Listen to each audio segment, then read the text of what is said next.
Wanita ini adalah seorang pencuri. Dia tidak mengandalkan teknologi untuk mencuri barang, tetapi aktingnya, kosmetik, parfum merek terkenal, ia mengambilnya berapapun harganya, kemudian pergi ke kasir. "Saya mau mengembalikan ini." Petugas itu ketakutan. Dengan senyum bertanya di mana struk pembelanjaannya. Tentu saja dia tidak punya.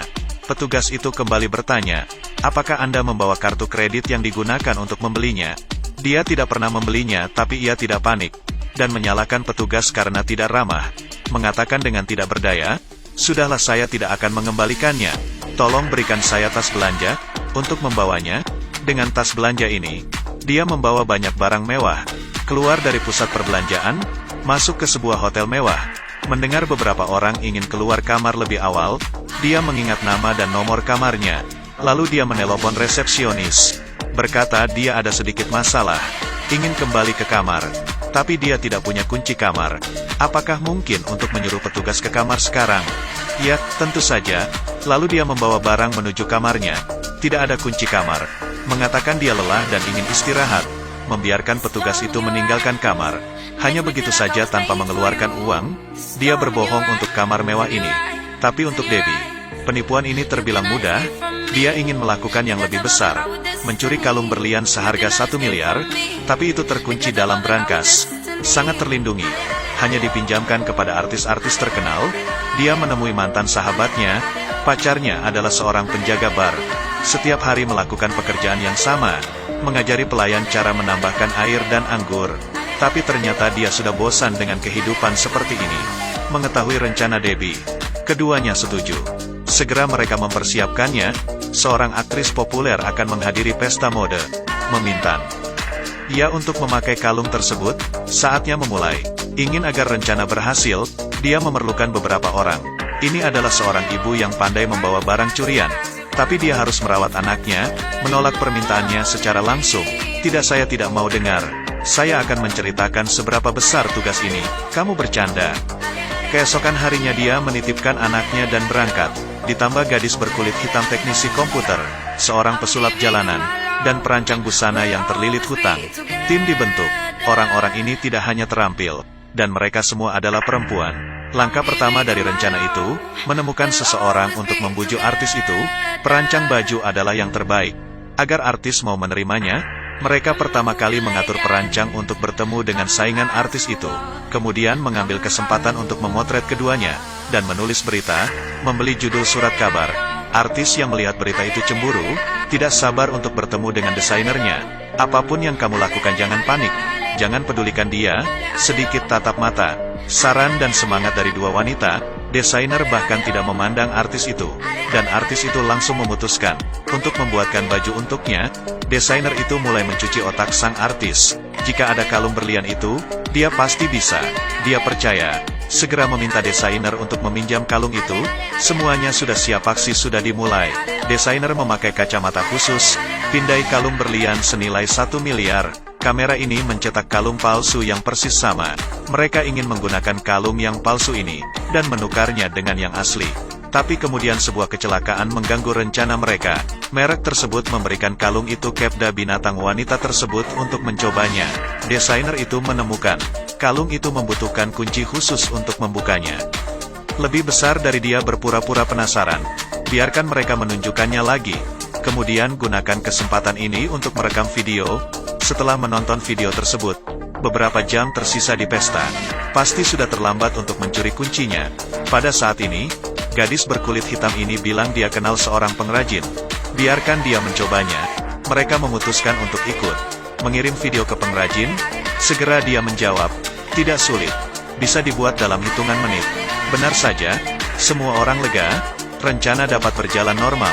Acara dimulai. Bintang wanita itu memperkenalkan desainernya kepada reporter. Tidak lupa memamerkan kalungnya. Semua orang tertarik dengan artis itu. Debbie dan rekannya menggunakan identitas yang berbeda. Masuk ke pesta, wanita itu sudah lama ikut wawancara untuk menjadi staf di sana. Berhasil mendapatkan detail semua orang, mengatakan bahwa artis itu alergi terhadap makanan laut. Jadi ia mengatur agar sahabatnya bekerja di dapur belakang, bertanggung jawab atas hidangan, menggunakan orang lain, taruh saus hoisin di atas makanan penutup.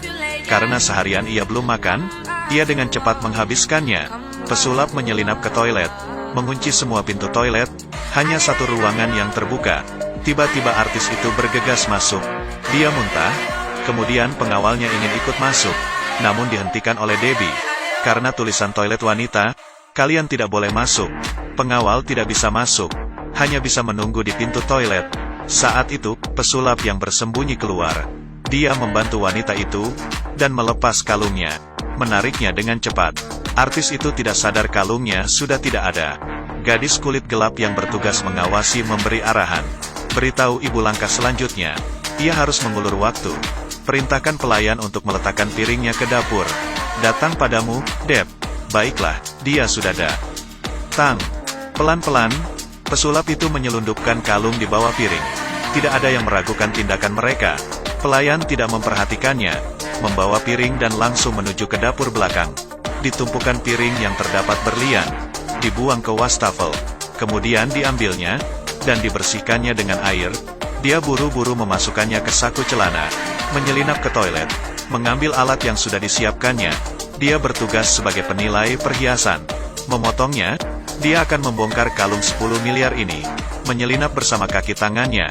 Di tempat lain, wanita itu keluar dari toilet, tapi mereka tidak melihat kalungnya. Cepat-cepat ke toilet, tapi tidak menemukan apapun.